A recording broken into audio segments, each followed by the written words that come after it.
नमस्कार। Career path में आपका स्वागत है। आज का हमारा विषय है जैन धर्म। आज हम जैन धर्म के इतिहास, इसके प्रचार प्रसार तथा इसकी कार्यप्रणाली के ऊपर चर्चा करेंगे। जैन धर्म, इस धर्म के बारे में बात करें तो इसमें कुल 24 तीर्थकर हैं, जिसमें प्रथम तीर्थकर ऋषभदेव हैं, जो जैन धर्म के संस्थापक के तौर पर जाने जाते हैं।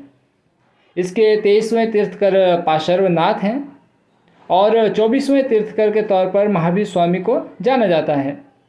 यह जैन धर्म के वास्तविक संस्थापक माने जाते हैं। इनका वास्तविक नाम वर्धमान है। इनका वास्तविक नाम वर्धमान है।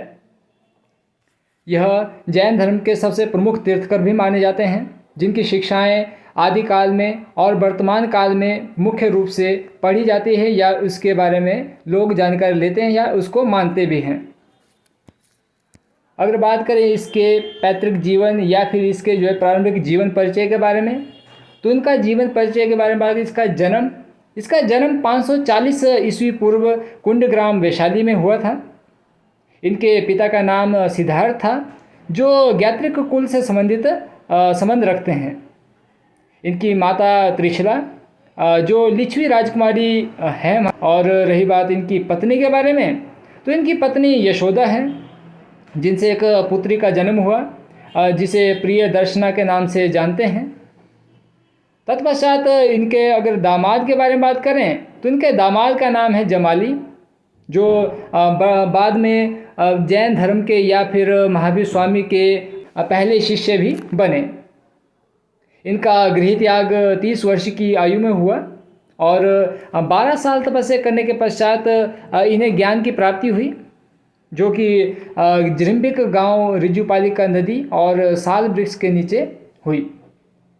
जृंबिक गांव ये बिहार में पड़ता है और इनको ज्ञान की प्राप्ति 42 वर्ष की आयु में हुई।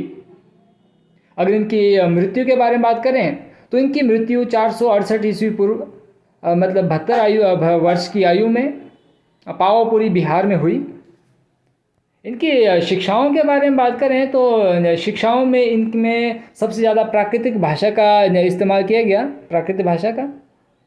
इनकी प्रमुख शिक्षाओं में सबसे पहले बात करें तो त्रिरत्न बहुत महत्वपूर्ण है, जिसमें 3 चीज़ें हैं, जिसमें असमयक दर्शन, असमयक ज्ञान और समयक आचरण संबंधित हैं। इनके 5 महाव्रतों या अन्य चीज़ों का भी यहाँ पर उल्लेख है। महाव्रतों की बात करें तो इन्हें अणुव्रत के नाम से भी जाना जाता है। इसमें अहिंसा, अमृषा मतलब झूठ ना बोलना, अपरिग्रह मतलब कि संग्रह न करना किसी वस्तु का, अस्तेय मतलब चोरी ना करना, या ब्रह्मचर्य। इसमें 4 जो महाव्रत हैं उसका प्रतिपादन पार्श्वनाथ ने किया था, जबकि ब्रह्मचर्य जो 5वां महाव्रत है उसका प्रतिपादन महावीर स्वामी के द्वारा किया गया था। इस धर्म से संबंधित कई जैन साहित्य हैं या फिर साहित्य या इसकी कथाएं भी हैं।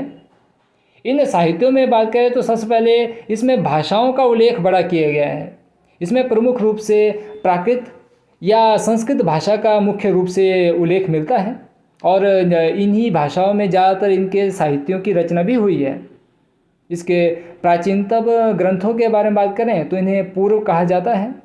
इनकी संख्या हालांकि 14 है और अलग अलग इसके दृष्टिकोण इसमें मिलते हैं। जैन धर्म के साहित्यों में अगर अन्य चीज़ों के बारे में बात करें तो साहित्यिक ग्रंथों में इसमें आगम इसको बोला जाता है, जिन्हें सिद्धांत के नाम से भी जानते हैं हम लोग। इन आगमों में 12 उपांग और 12 अंग यहाँ पर शामिल हैं। और भी इसमें अन्य चीज़ों का उल्लेख है, जैसे इसको धर्म को अपनाने की विधि, इसकी कलाएं, रहन सहन और इसकी कार्यप्रणाली का भी यहाँ पर उल्लेख मिलता है साहित्यों में।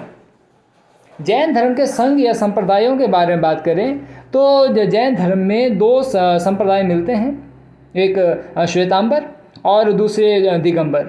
श्वेतांबर जो श्वेत वस्त्र धारण करते हैं, जबकि दिगंबर जो पीले वस्त्र या निर्वस्त्र यहाँ पर कहलाते हैं। मतलब कि दिगंबर को हम लोग पीतांबर के नाम से भी जानते हैं। इनके प्रचार प्रसार के बारे में बात करें तो इनका प्रचार प्रसार कई राजा महाराजाओं के कार्यकाल में हुआ और इनको अपनाने के लिए कई राजा महाराजाओं का भी महत्वपूर्ण योगदान रहता है। इनका प्रचार प्रसार भी इनके द्वारा किया गया, जिनमें सबसे महत्वपूर्ण है जैन संगतियाँ, जिसमें सबसे अधिक जैन धर्म का प्रचार प्रसार पूरे देश में या विदेशों में इसका किया गया। इसकी पहली जैन संगति करवाई गई थी पाटलिपुत्र में, जो कि चंद्रगुप्त मौर्य के द्वारा करवाई गई थी। इस संगति के अध्यक्ष थे स्थूलभद्र और इस संगति को 300 ईस्वी पूर्व में करवाया गया था। हालांकि चंद्रगुप्त मौर्य ने भद्रभाव से जैन धर्म की शिक्षा ली थी और उसके बाद इसका प्रचार प्रसार भी कई स्थानों पर किया गया था। इसकी द्वितीय जैन संगति के बारे में बात करें तो यह संगति बल्लभी में करवाई गई थी। हालांकि इसमें कई राजा महाराजाओं का उल्लेख मिलता है, पर उस टाइम सबसे महत्वपूर्ण राजा यहाँ पर भट्टारक थे, जिनके कार्यकाल में इस संगति को पूर्ण रूप दिया गया। इसमें देवाधिक क्षमा श्रवण को इसका अध्यक्ष बनाया गया था। और इसके काल के बारे में बात करें तो यह संगति 512 ईस्वी में आयोजित करवाई गई थी। यह बल्लभी जो क्षेत्र है ये गुजरात राजस्थान के क्षेत्र में पड़ता था और वहाँ पर इसका सबसे अधिक प्रचार प्रसार भी किया गया। आदिकाल में इसमें कई मंदिर और स्थलों का निर्माण भी किया गया। इसमें सबसे महत्वपूर्ण मंदिर जैन धर्म के संबंधित अगर बात करें तो हमारे पास दिलवाड़ा जैन मंदिर मिलता है, जो कि राजस्थान में अवेलेबल है। अगर इसके प्रचार प्रसार में अन्य घटनाओं के बारे में बात करें तो इस धर्म का प्रचार प्रसार सबसे अधिक हर्यक, नंदवंश या मौर्य काल में सबसे अधिक मिलता है। इसमें दक्षिण भारत में अगर राजवंशों के बारे में भी बात करें तो मध्यकाल में इसे राष्ट्रकूट, गंग, चालुक्य वंशों में ने भी आश्रय दिया, जहाँ पर इसका सबसे अधिक जो प्रचार प्रसार मिलता है। इनके अन्य जो चीज़ों के बारे में बात करें तो इसके तौर पर कई प्रकार की मूर्ति कला का भी विकास हुआ। हालांकि मूर्तियों में सबसे महत्वपूर्ण मूर्ति जो है वो गंग राजवंश के सेनापति चामुंडा राय ने 974 ईस्वी में बनाई थी, जो कि श्रवणबेलगोला कर्नाटक में के पास भगवान बाहुबली के नाम से जानी जाती है। ये इसमें बात करें तो इसको हम लोग गोमतेश्वर के नाम से भी जानते हैं। इसकी हाइट के बारे में बात करें तो इसकी हाइट 57 फीट है। और अगर इस प्रकार की मूर्ति के बारे में बात करें तो ये दुनिया की सबसे ऊंची एक पत्थर से बनाई गई मूर्ति है। इसका राज्याभिषेक भी होता है, जो कि हर 12 वर्ष के पश्चात इसका करवाया जाता है। और यहाँ पर पूजा पाठ की अन्य सामग्री भी यहाँ पर अवेलेबल है, चाहे वो मंदिर हो या स्थल हो या फिर शैक्षणिक जगह यहाँ पर अवेलेबल हो। अगर जैन धर्म के प्रचार प्रसार के बारे में बात करें तो उसका सबसे अधिक प्रचार प्रसार बिहार में हुआ है, क्योंकि महावीर स्वामी का पूरा का पूरा जीवन काल बिहार के आसपास के क्षेत्रों में ही पनपा है या उसका विस्तारित हुआ है और उसकी मृत्यु भी वहीं पर हुई है। इस टॉपिक की PDF के लिए आप हमारे टेलीग्राम चैनल को ज्वाइन कर सकते हैं, जिसका लिंक आपको डिस्क्रिप्शन बॉक्स में मिल जाएगा।